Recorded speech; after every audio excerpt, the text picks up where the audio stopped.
A linha de costa do Brasil é uma das mais espetaculares do mundo. No entanto, a maioria das pessoas só ouviu falar da praia de Copacabana. Mas a costa atlântica do Brasil é muito mais do que uma soalheira faixa de areia. Tem estranhas dunas esculpidas, longínquas ilhas rochosas e recifes tropicais ímpares.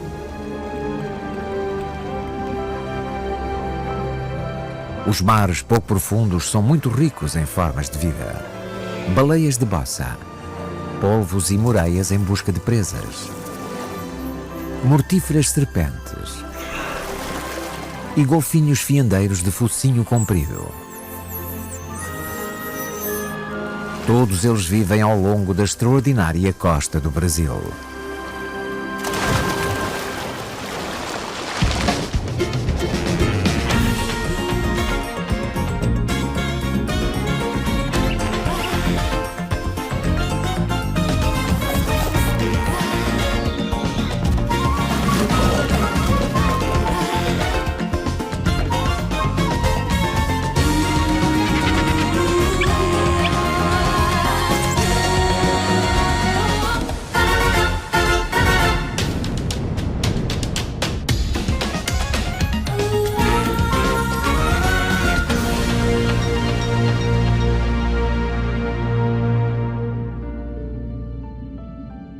A costa do Brasil estende-se por quase 7.500 quilómetros.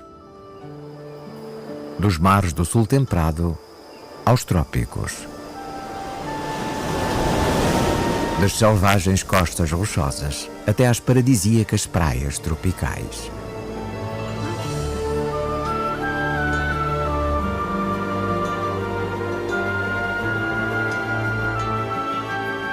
As águas aqui atraem muitos visitantes. No alto mar, baleias de bossa rumam a norte, até à costa brasileira.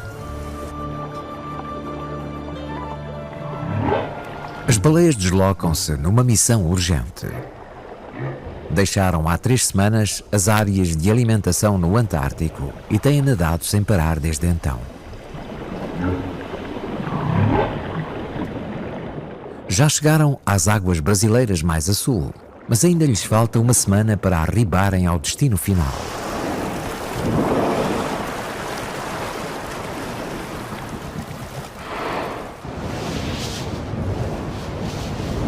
Estas costas do sul do Brasil são açoitadas por mau tempo.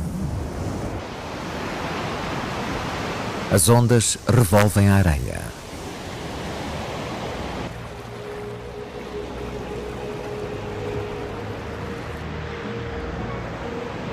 E um vento frio chamado minuano esculpe a paisagem.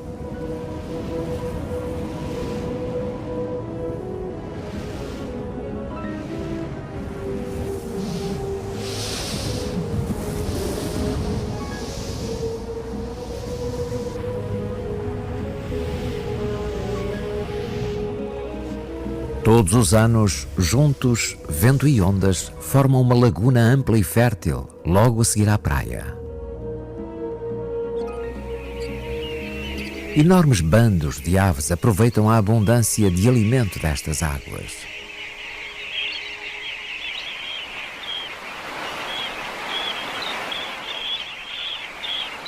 Muitas voaram milhares de quilómetros da América do Norte até aqui para se alimentar.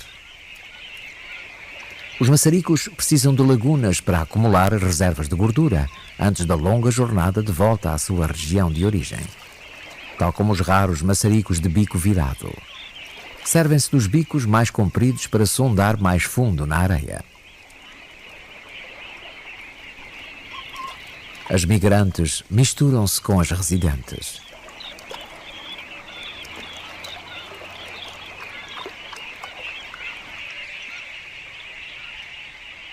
Os flamingos alimentam-se filtrando a água turva, agitando o lodo com as patas antes de a peneirarem para obter nutrientes. A laguna é tão rica em alimento que os flamingos nunca precisam de sair daqui. É o único lugar do Brasil em que podemos vê-los o ano todo. Mas em abril, os visitantes estivais estão prontos para partir para as suas áreas de nidificação. Algumas ficam tão longe como o Ártico. Os maçaricos voarão sem parar uns espantosos 9.000 quilómetros, revigorados pelo alimento da laguna.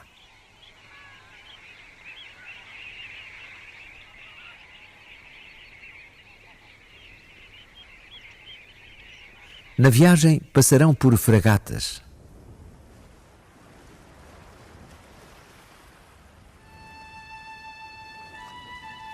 Verdadeiras donas das águas costeiras, elas pairam sem esforço com as suas asas de 2 metros de envergadura em busca de alimento.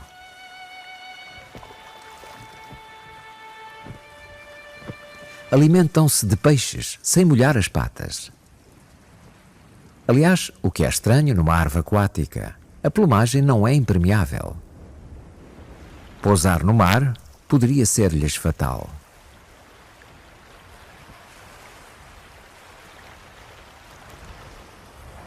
São voadoras ágeis, espantosas. Mas apesar de toda a sua elegância, não estão acima da pirataria e tentam roubar alimento umas às outras.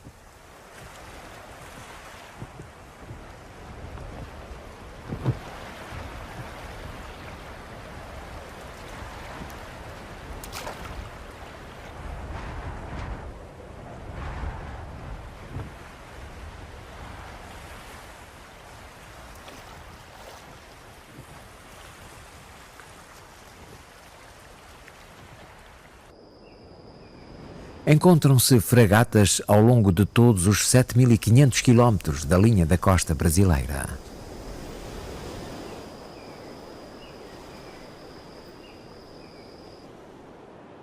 E nidificam nas inúmeras ilhas. Mas não nesta de aspecto idílico. A escassos 32 quilómetros da costa, Queimada Grande fica logo abaixo do Trópico de Capricórnio. Contudo, não vive ninguém nesta ilha. De facto, a Marinha Brasileira proíbe o desembarque de visitantes. E por um bom motivo.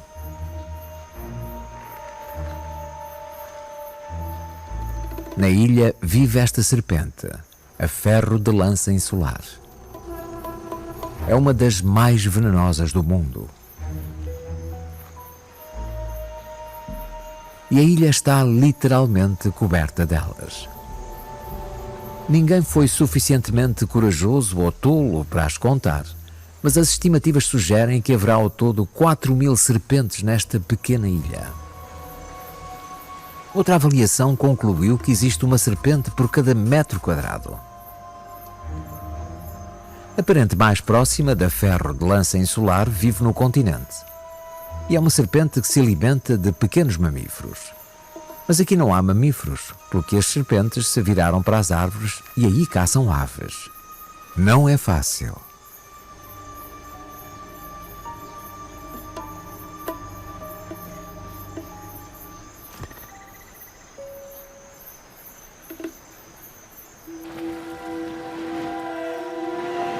Esta parte da costa sofre temporais frequentes.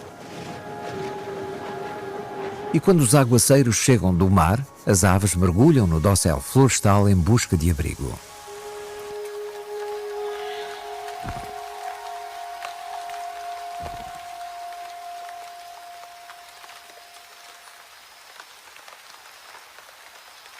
Exatamente onde as serpentes as aguardam.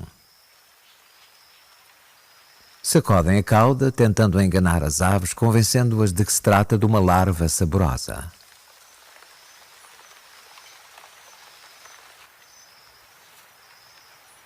A ferro de lança sente a presença das presas através de detectores de calor localizados em focetas na cabeça. No frio causado pela chuva fria é mais fácil encontrar aves.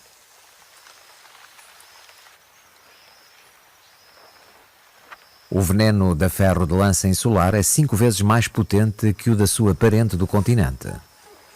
A serpente tem de matar logo a ave. É que se uma ave mordida conseguir fugir, é impossível encontrá-la.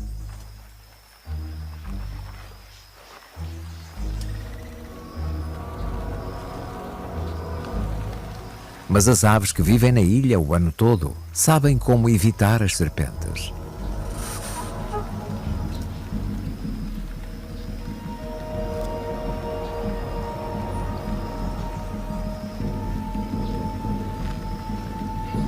Soube-se que as serpentes quase nunca capturam estas ardilosas residentes.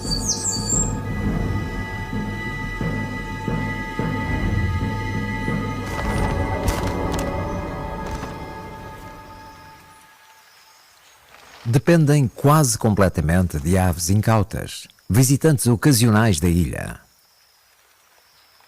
Por isso as serpentes passam meses sem comer.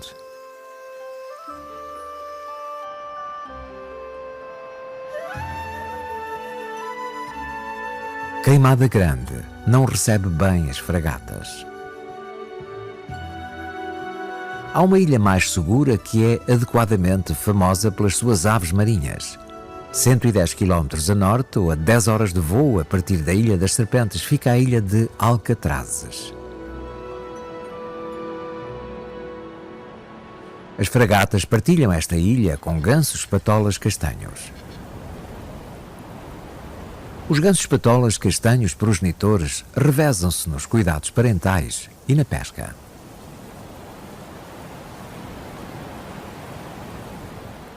As ilhas isoladas estão a salvo de predadores, mas sofrem todas do mesmo clima imprevisível de Queimada Grande. Os gansos patolas nidificam o ano todo. Há por isso crias de todas as idades e todas sofrem com a chuva.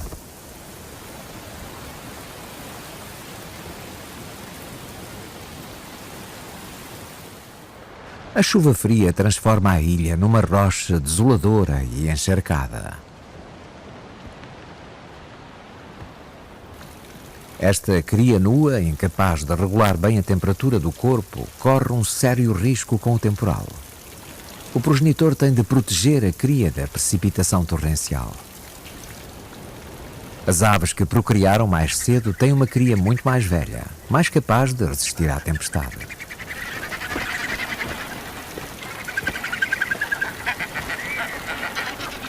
E uma boa refeição reforçará as suas reservas. Embora seja preciso convencer o progenitor.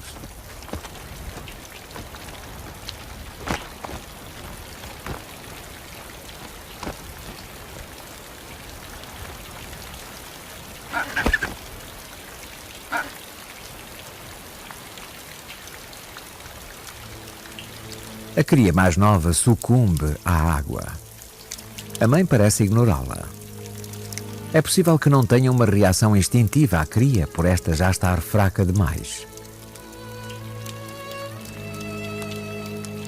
O tempo imprevisível torna a escolha da época de procriação um risco, e haverá sempre os que ganham e os que perdem. Mas os gansos patolas vivem muito tempo.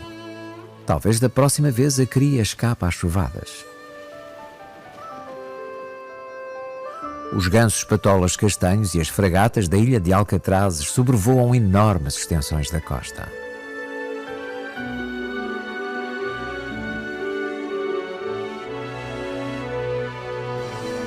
Voam sem esforço acima das baleias de bossa, ainda a nadar à velocidade constante de 5 km por hora. Mas daqui a poucos dias a sua maratona de natação terá terminado.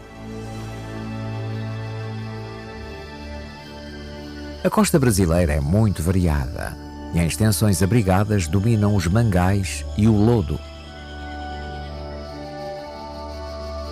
As raízes dos mangues retêm e seguram muito lodo, que se torna um recurso para uma grande quantidade de animais pequenos. O mais proeminente dos quais é o caranguejo violinista. São os machos que se querem fazer notar. Usam a pinça grande fazendo sinal para afastar outros machos e para atrair as fêmeas de aspecto mais discreto.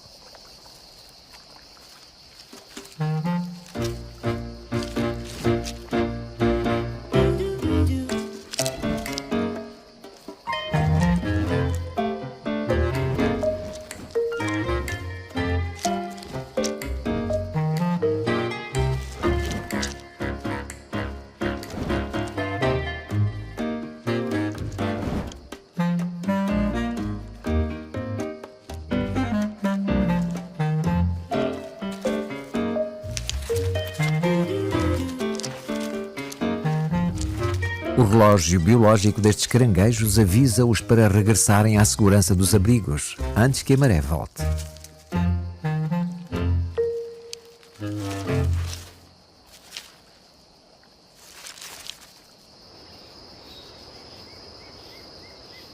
Após uma jornada de mais de 4.000 quilómetros, as baleias chegaram finalmente.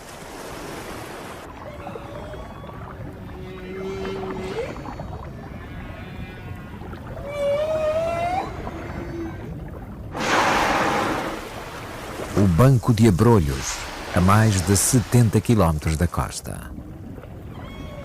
As baleias não vieram cá para se alimentar.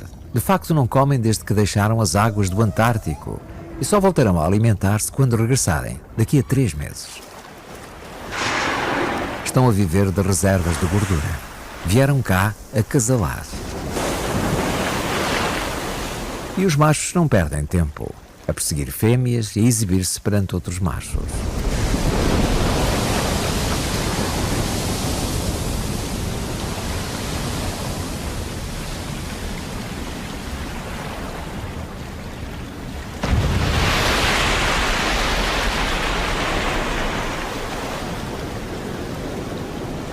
As baleias de bossa são os mais acrobáticos dos grandes cetáceos.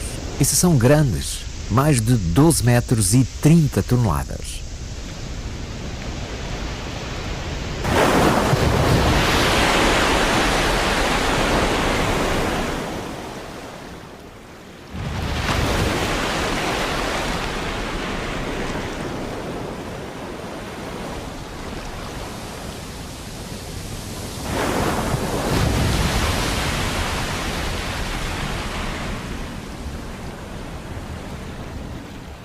O som na água propaga-se mais depressa, pelo que, sob a superfície, deve ser difícil ignorar estas exibições.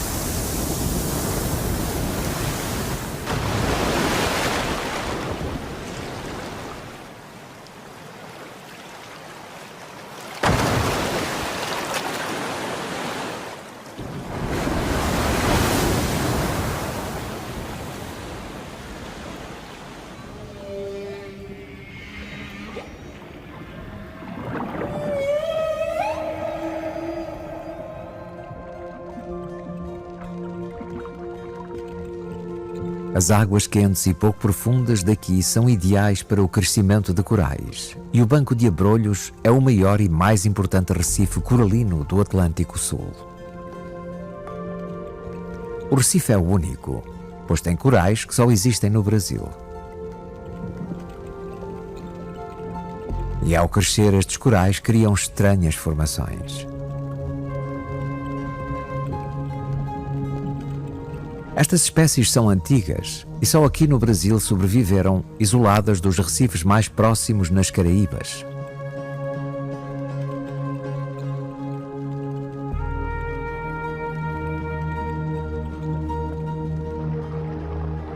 O Recife de Abrolhos alberga um grande número de peixes.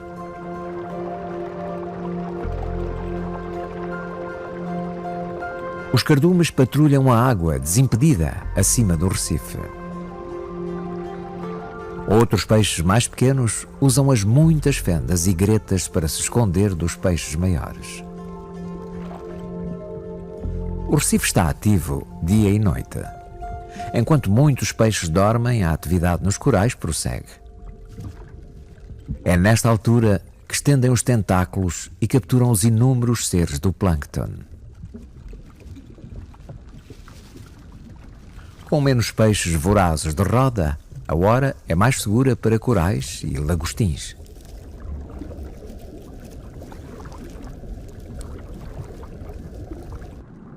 Os corais prosperam nestas águas pouco profundas, a 24 graus. E são precisamente estas duas condições que atraíram as baleias de bossa a milhares de quilómetros das suas áreas de alimentação.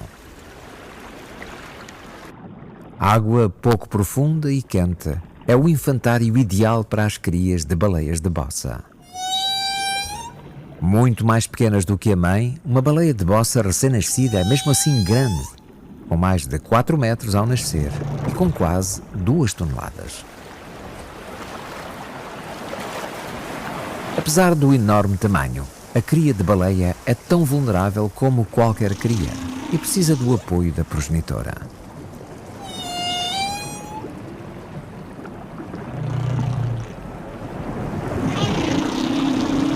A cria tem pouca gordura isoladora sob a pele, pelo que a água quente é essencial, bem como o abrigo enquanto aprende a nadar.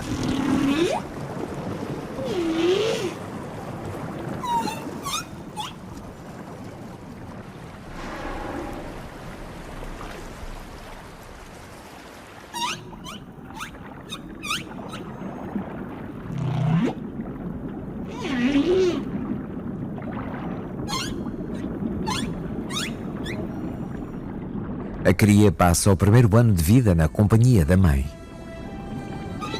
Durante esse tempo, a baleia juvenil tem muito que aprender acerca do comportamento das baleias de bossa.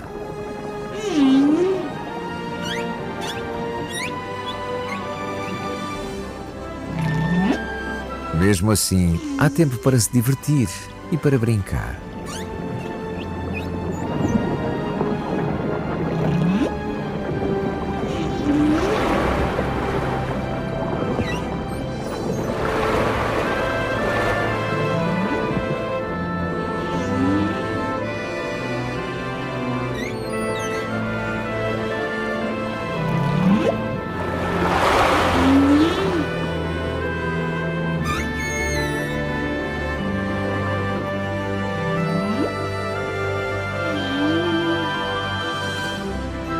A cria cresce depressa. O que não surpreende, pois o leite da fêmea tem 50% de gordura e a cria mama frequentemente, consumindo 45 litros de leite por dia.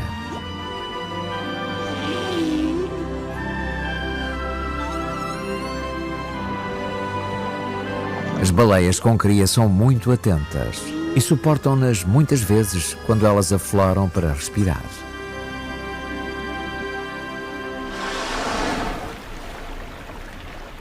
Não são só as baleias que se servem dos abrolhos para infantário. As ilhas também são importantes para as fragatas.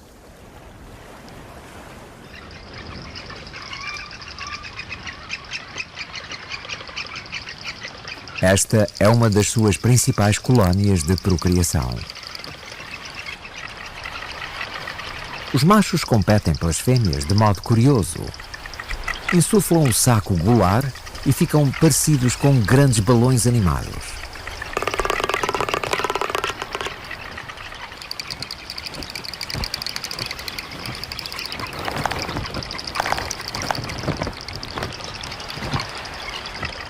As fêmeas avaliam os machos de cima, escolhendo o parceiro enquanto voam. Quanto maior o saco e mais ruidosa for a vocalização, mais atraente um macho parece ser.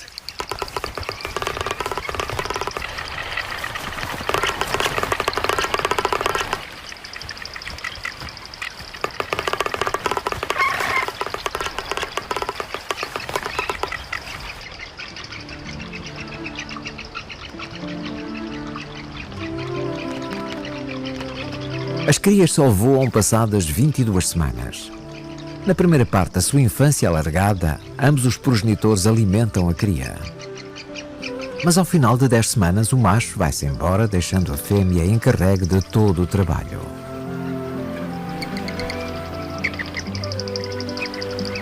Ela permanece e cuida da cria durante mais 9 meses, até mesmo depois dela ser capaz de voar. É o período de cuidados parentais mais longo de todas as aves.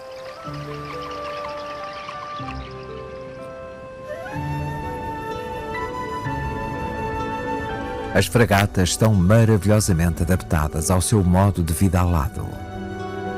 Conseguem manter-se no ar vários dias e noites seguidos e chegam a dormir enquanto voam.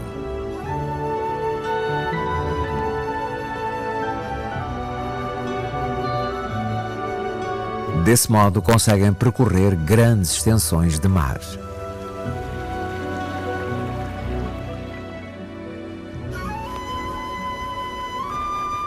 E é assim que alcançam o arquipélago de Fernando de Noronha.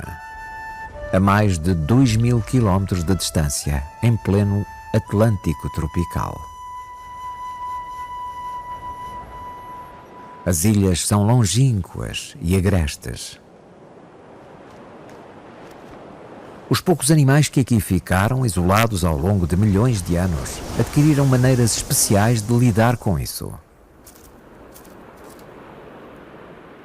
Este tipo de escinco só existe em Fernando de Noronha. Os seus antepassados atravessaram o Atlântico à deriva, não vindos da América do Sul, mas de África. Eram pequenos lagartos típicos que se alimentavam de insetos. Mas o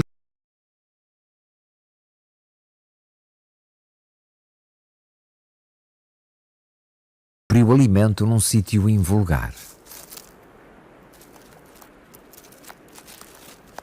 O objetivo do lagarto é alcançar as flores no alto da árvore, a mais de 9 metros do solo. Há lá térmitas que podia comer, mas os 5 ignora-as. Prefere beber a seiva antes de continuar a sua longa jornada.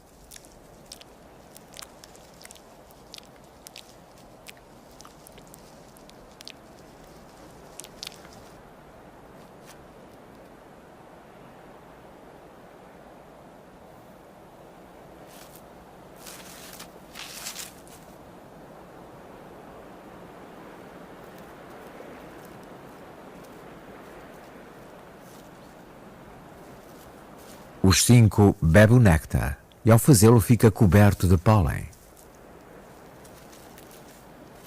O que, juntamente com as pombas, os torna uns permanentes polinizadores.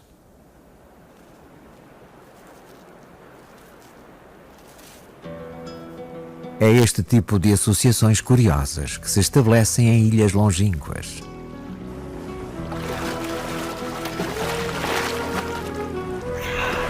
Em Fernando de Noronha vive um grupo de golfinhos fiandeiros de focinho comprido.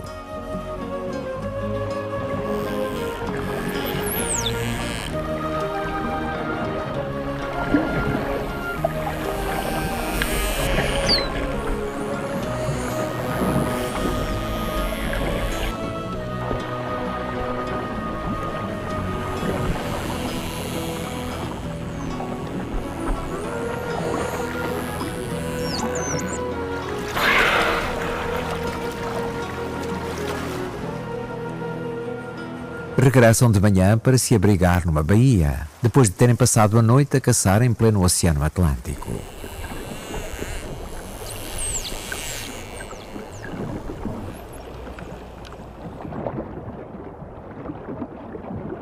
Aqui repousam e dormem um pouco.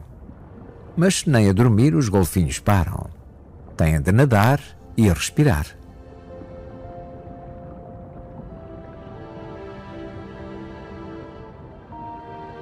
Pelo que os golfinhos não ficam totalmente adormecidos, só partes do cérebro se desligam de cada vez.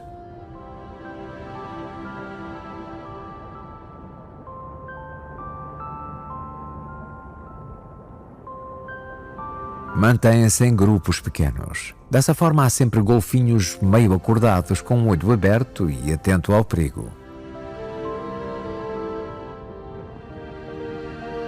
Os golfinhos não são muito afetados pelas marés, mas a vida dos animais da linha de costa rochosa é dominada pela força de gravidade da Lua.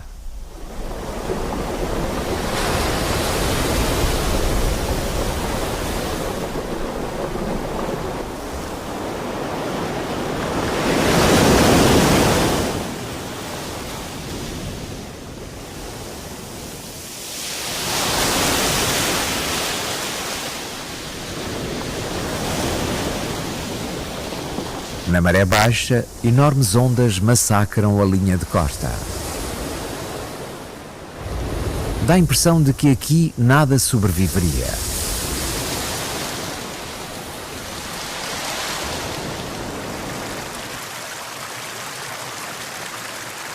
Mas este caranguejo não se limita a sobreviver, prospera na rebentação. O caranguejo vermelho tem um corpo hidrodinâmico e patas fortes que o mantêm agarrado às rochas.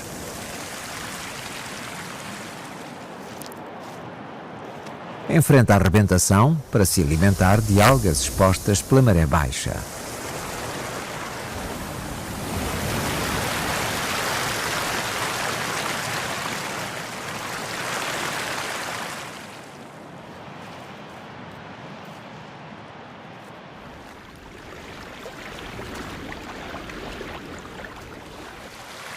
Quando a maré vira e o nível de água sobe, os caranguejos retiram-se, preferindo ficar em terra a correrem riscos com predadores trazidos pela maré.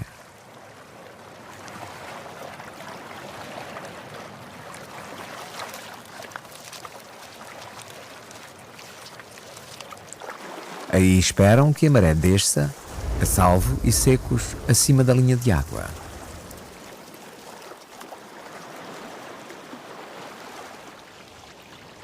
Depois, quando a maré recua, os caranguejos voltam para a beira-mar e para as suas algas.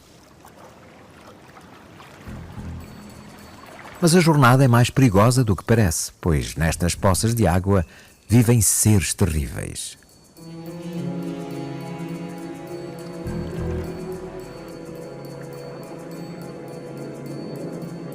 Os caranguejos têm de atravessar poças mortíferas. Se quiserem comer, não têm opção.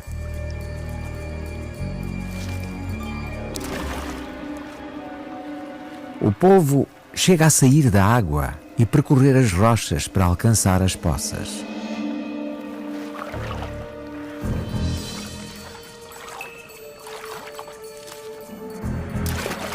Os caranguejos fazem sempre este percurso quando a maré baixa, e os predadores já se aperceberam disso.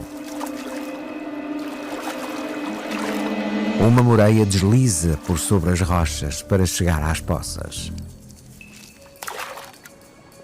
O polvo caça furtivamente, usando o seu incrível mimetismo. A moreia procura um lugar para se emboscar.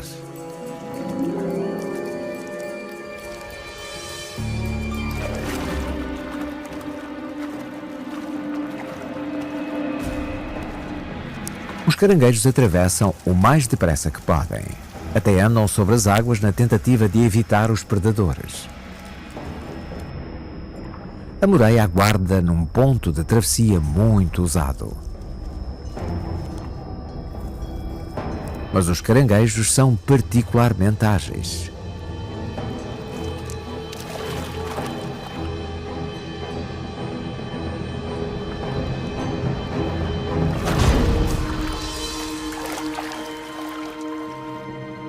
A paciência dos monstros compensa.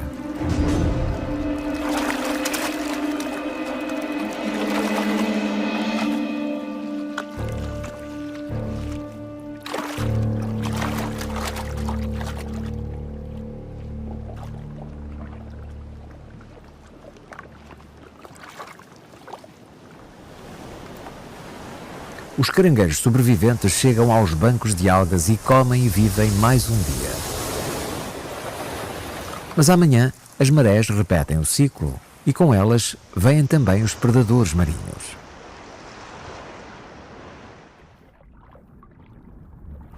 Na maré alta, o polvo abandona as poças de água na rocha e esgueira-se para a água mais funda. Muda de forma. É capaz de imitar rochas e algas.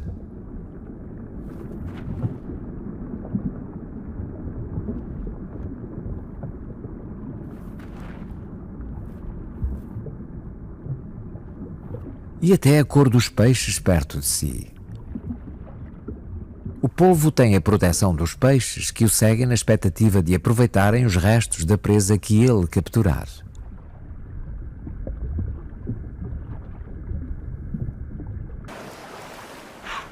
Ao fim da manhã, os golfinhos estão repousados e começam a brincar.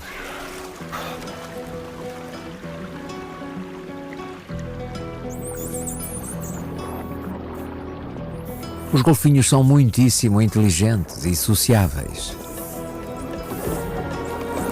Um dos jogos preferidos é o Passa o Sargaço.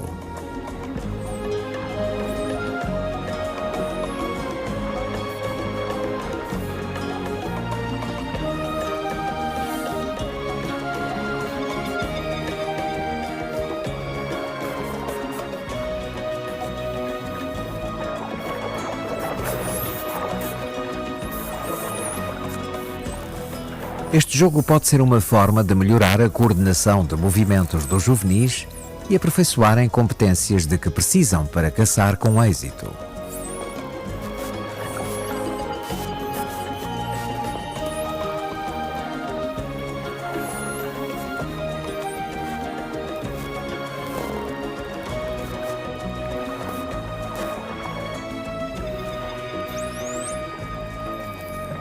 Também é uma altura em que os adultos se perseguem uns aos outros, tocando-se e acariciando-se muito.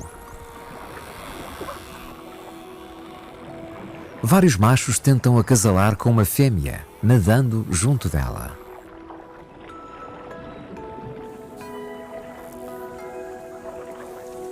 A fêmea evita interesses não desejados, nadando mais depressa que os machos que a acompanham. Mas a miúde opta por ficar com eles e acasalar com vários dos machos.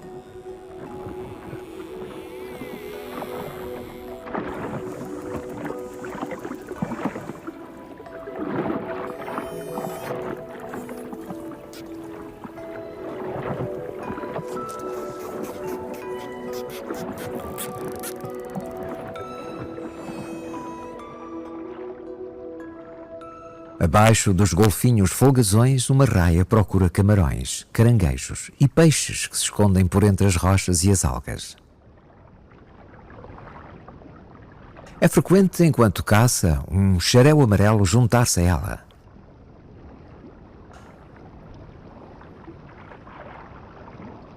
Através dos seus sentidos eletrossensíveis, a raia detecta alguma coisa. O xareu espera, antecipando saltar sobre o que for que a raia perturbe.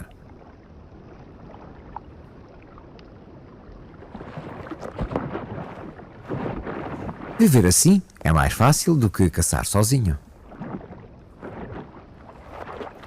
Mas desta vez não há sobras para o xareu.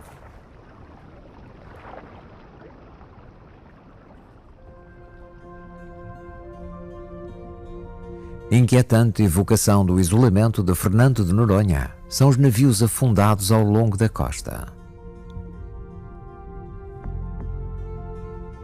O Ipiranga era um navio da Marinha Brasileira.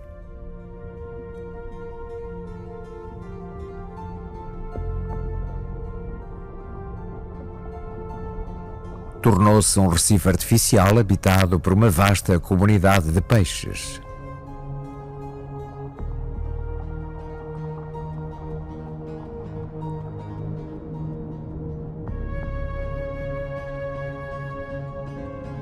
Lucianos e meros patrulham os conveses.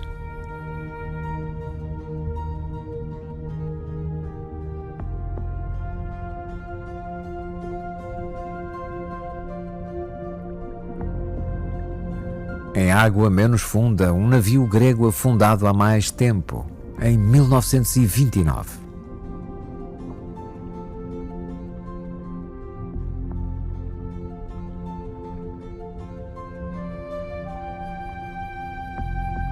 Cardumes de peixes papudos usam-no agora como se fosse uma caverna segura para se esconderem.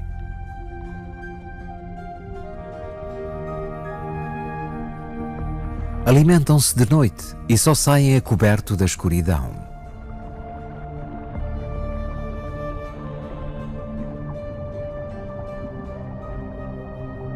Os roncadores também se alimentam de noite, mantendo-se durante o dia em cardumes compactos para se protegerem.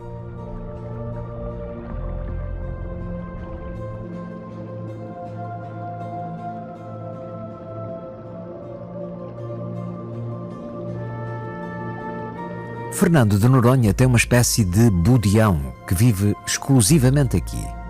São limpadores, alimentam-se de parasitas de peixes maiores, tal como os seus parentes de recifes em todo o mundo. Mas o budião de Noronha teve de adaptar-se à vida nestas ilhas isoladas. Acompanham peixes grandes com a esperança de que eles assustem presas pequenas que eles possam capturar. Também seguem os muitos peixes papagaio que há aqui, aproveitando as migalhas da mesa dos peixes maiores.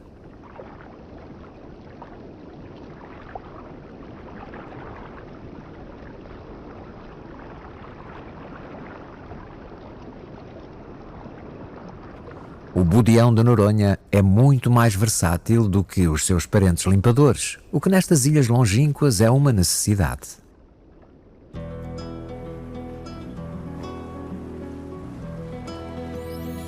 Os golfinhos fiandeiros de bico comprido caçam à tardinha e noite adentro, porque à tarde se tornam mais ativos.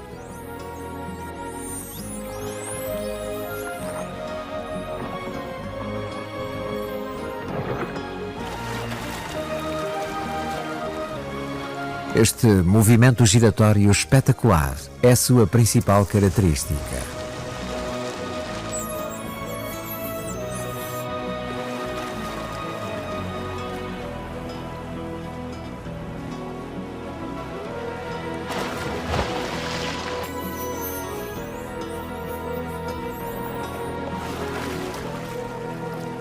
Não se conhece o motivo que os leva a dar estes saltos.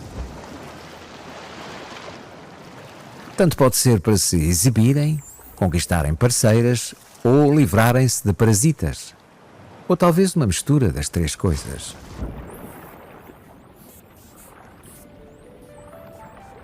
O habitat destes golfinhos é o mar em roda de Fernando de Noronha. Mas os grandes viajantes do mar, as fragatas, aventuram-se ainda mais a norte.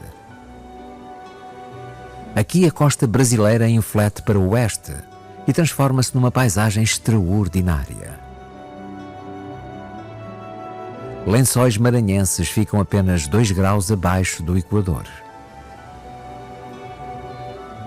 É uma das maiores extensões de dunas do mundo, quase 1500 km² de deslumbrante areia branca.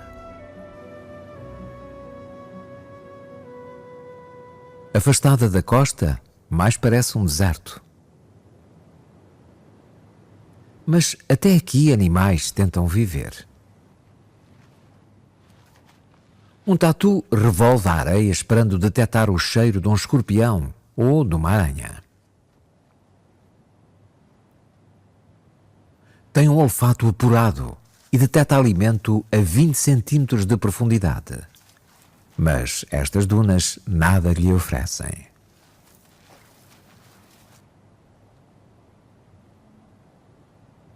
Com poucas perspectivas de alimento, o tatu escava um abrigo para fugir ao abrasador sol equatorial.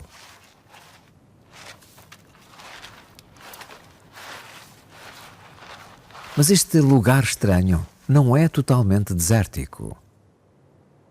Chove aqui 7 vezes mais do que num deserto.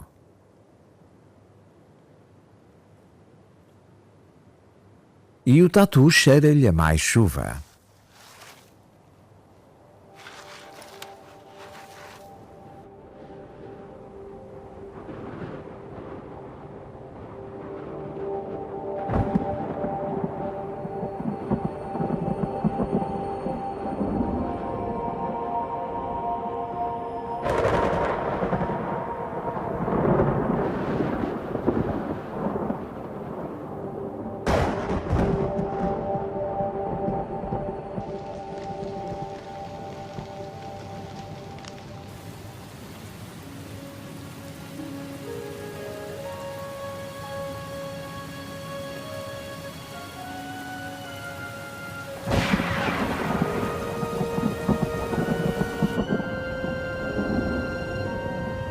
A tempestade acarreta uma transformação.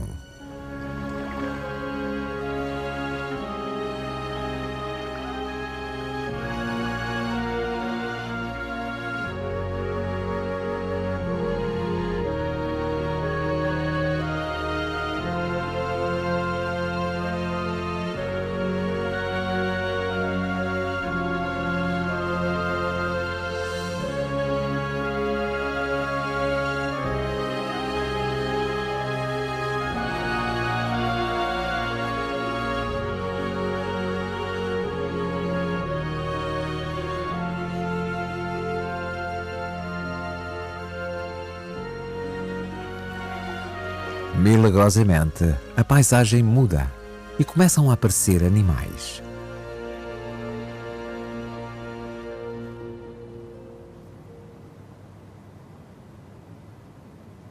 Será a água que se infiltra na areia que os acorda? Não sabemos. Mas, de algum modo, a tartaruga sabe que são horas de sair da toca.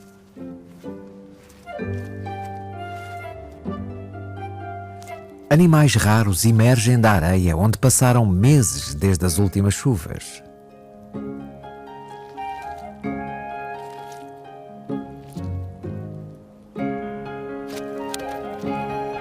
Saem em busca de água.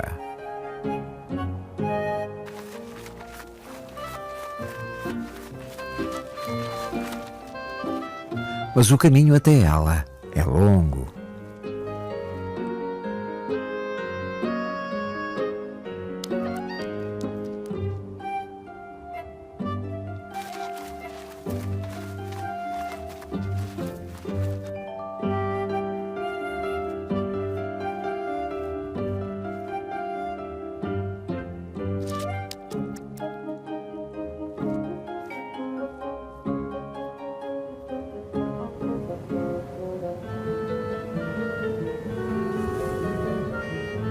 O sapo e a tartaruga acabam por chegar aos charcos.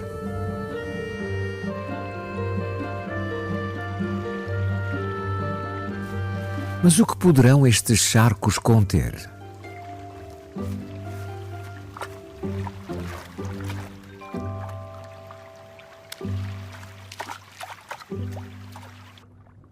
Surpreendentemente, há insetos e até peixes que prosperam nestes lagos que até há poucos dias nem aqui estavam.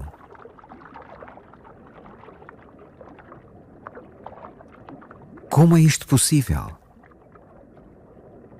Aves trouxeram para aqui os ovos? Os ovos ficam dormentes na areia? Como é que a maioria destes seres aqui chega? Ainda é um mistério. Seja qual for a resposta, a mágica chegada de vida a estas dunas é uma das maravilhas do mundo.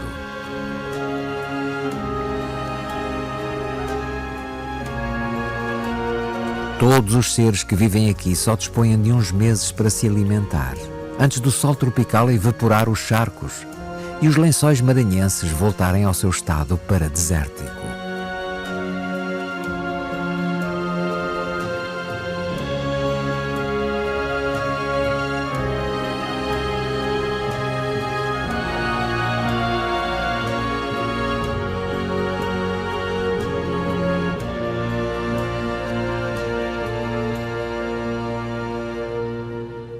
Quando os charcos desaparecerem, as baleias de bossa já terão partido, descendo a costa do Brasil em direção ao Antártico. A cria continuará a mamar durante toda a jornada. Mas a fêmea nada come até chegar às águas da Antártida, 5 meses depois de ter comido pela última vez.